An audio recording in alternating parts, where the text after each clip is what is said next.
Hey, it's Who here, and I've had a few requests for my rates, PIDs, all sorts of Betaflight settings. So I'm gonna preface this with really quickly, I don't personally like to see these videos, or I'm a little iffy on making it, but I think I'm okay making it if you know this one part. Do not copy my PIDs. Every quad is different. You're gonna copy my PIDs, maybe try to plug them in, maybe use it as a starting point. I wouldn't. Again, every quad is different. Every quad is built differently. It may be a good, I doubt it to be a good place to start, because I've never had the same tune for even the same quad with the same components. So everyone flies just a little bit different. There might be similar characteristics, but they are unique in their own right. So I'm just gonna say that, maybe use it as a starting point, but I would really at least try to understand a little bit of black box, which I'll get into briefly. I'm not gonna go down that rabbit hole, and just to kind of take it with a grain of salt, that this is just a general area that I kind of head towards. And the only thing that probably be slightly consistent with all of them is rates. And I think that's been the biggest request I've gotten, multiple requests already. So this is pretty much for you guys out there who want to see some of my flying rates. So I'm gonna cut right here and send you off to my screen. See you then. All right, I'm back.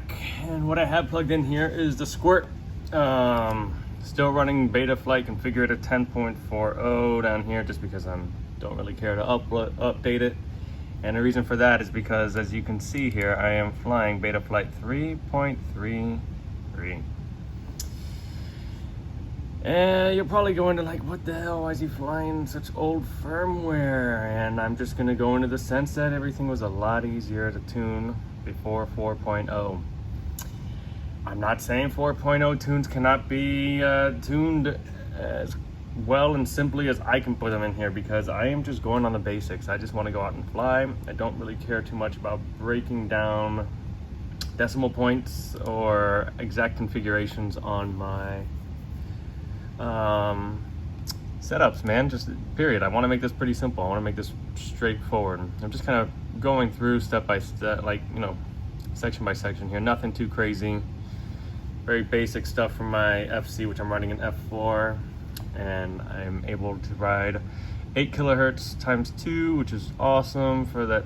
And I'm keeping my CPU load down at 6%. So I guess a few things I can bring up is CPU load you'd always want to have under 50%. You know, tapping on the accelerometer, barometer, all these things will add a little bit of load down here. But 6% is a dream come true at 8.8, which is awesome. Direction reversed. Yes, I'm flying outward props. And here's a funny thing I do.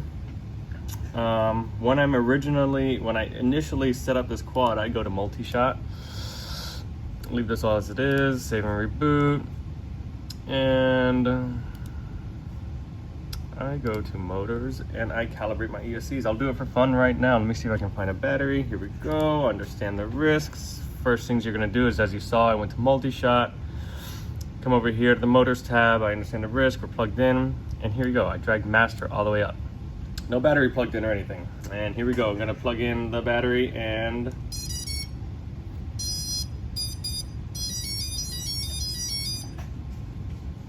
once you hear that tones go down, you drag it all the way down.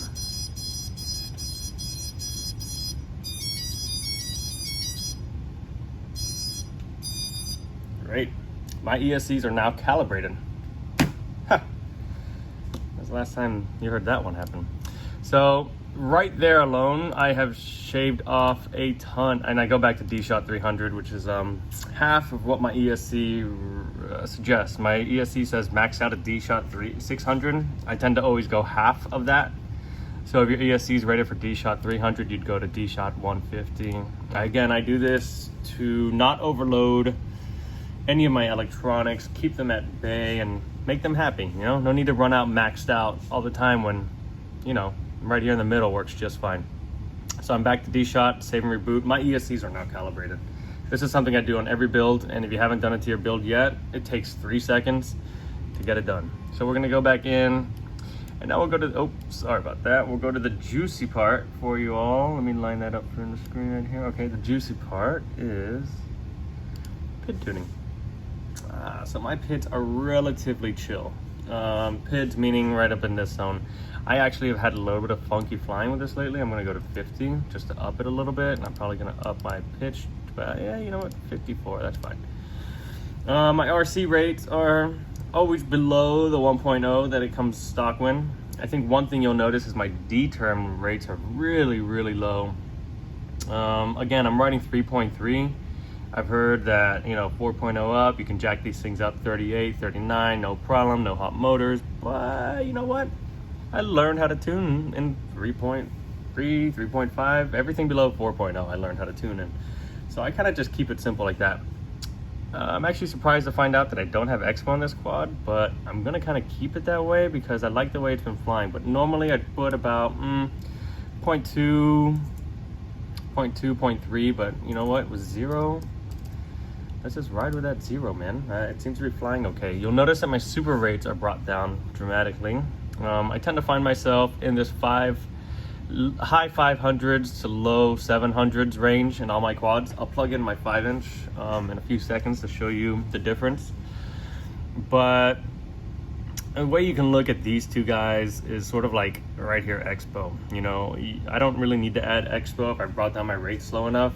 RC expo again is within the sticks, so you're gonna see that as actual control of your quad. You know, when you're actually inputting the stick, if you have 0.2 expo, it'll take just a hair more of movement to get your stick to actually do the input you want it to. So I still use it on certain specific quads, like my other my analog squirt has expo on it and has my super rates up just a hair. Uh-oh, I hate this mouse hovering deal. Let's go back to 70 where that was. I don't really touch anything else here. There's no need for it. But what I do is the filter settings. You'll notice I have so many of them checked on. You're like, what the hell? How much delay you having on your quads? You know what? A bit, but it's nothing that upsets me. I'm not racing these quads. I'm not doing anything that involves very fast maneuvers. I am cinewhooping.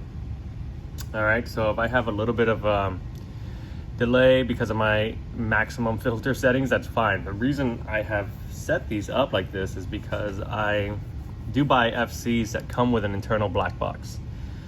I'll save this one to flash right now. I do this on purpose because I really would like to see what's going on in the internals of my quad. The internals being motors. How are they responding to my stick inputs? Is there any smoothing necessary on my throttle and my yaw, which is almost always the case, but it's something I haven't quite cared enough about lately to really kind of instill in all my quads. But again, black box for me really helps in terms of like motor noise and electronic noise that may be escaping or not really have a place to go.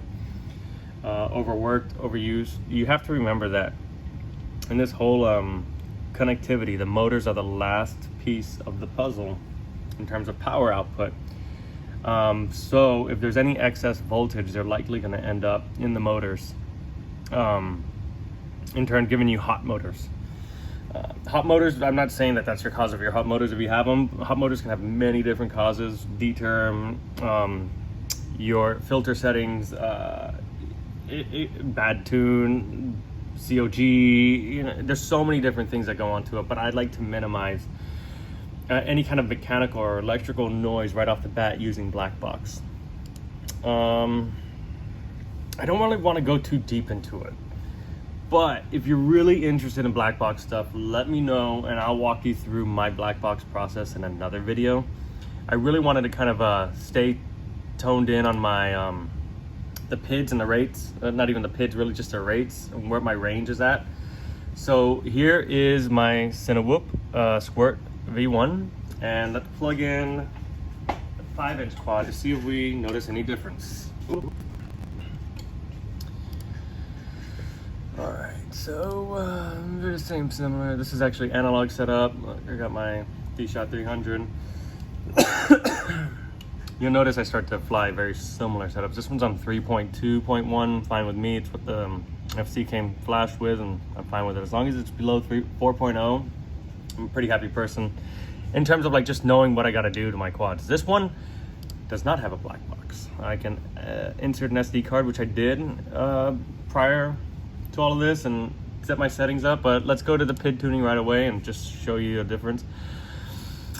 So this is gonna show you a little tricky trick that I got from racing.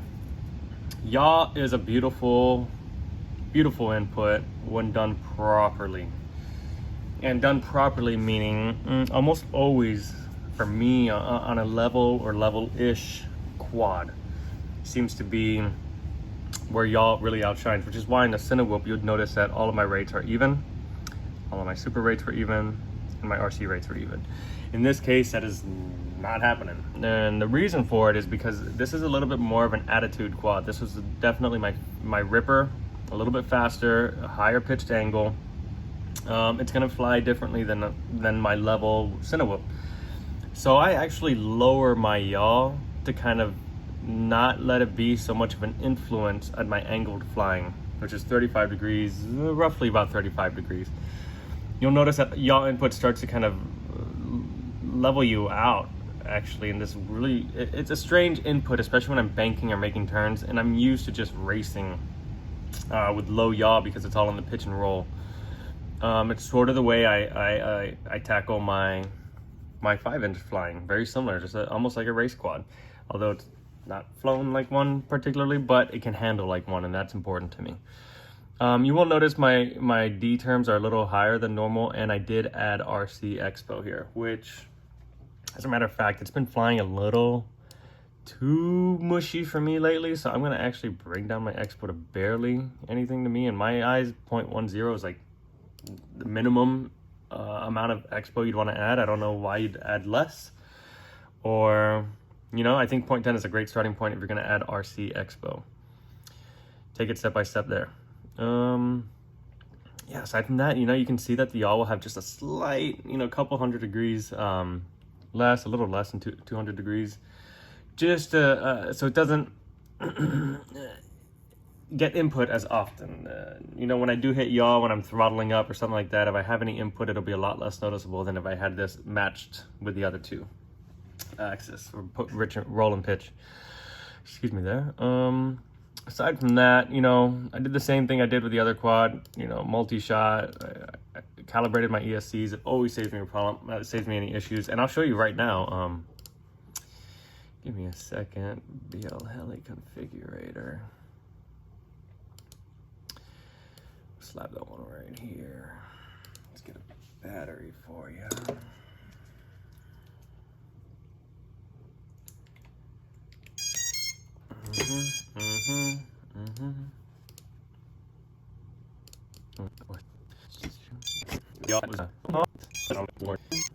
That is straight up. I'm a dummy. Sorry, y'all. I'm plugging in a BL Heli 32 into BL Heli configurator, and yes, for the BL Heli 32s, the same setup works in terms of multi-shot and setting up your ESCs. It's a good starting point.